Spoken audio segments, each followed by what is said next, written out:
Antol. Yan na ng tubig. Bukas lalagay na yung probiotic. Linggo, lalagay na ng isda yan. Pag-uwi nyo ni Utol Jeep, gagawa na tayo sa lupa mo ng iba pa dyan.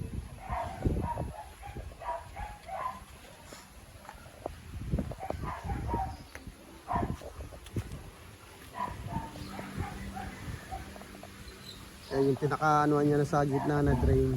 Dito lalabas yan. Tinanggal. Sa umaga at sa hapon. Yung mga dinumi na isda.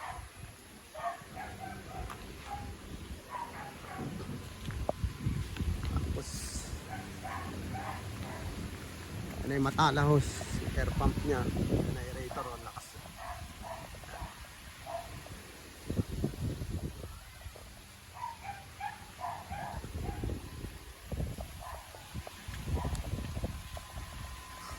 Aerator.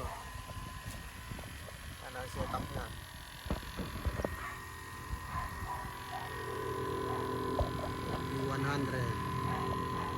Dating yun yung utol, papalitan natin ng malaki yan, mahina.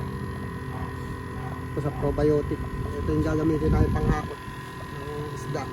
Oxygen din yan, may battery sa loob. Ito yung ibang pinupulter ko na probiotic. Bukas sa umaga yung hulog na yan. Nitropix probiotics, molasses.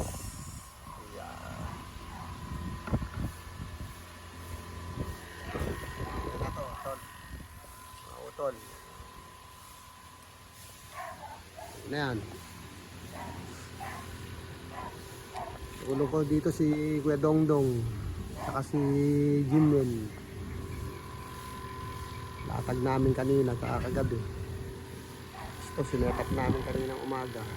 Ngayon nagana na yan. Okay na. Lakas na yan.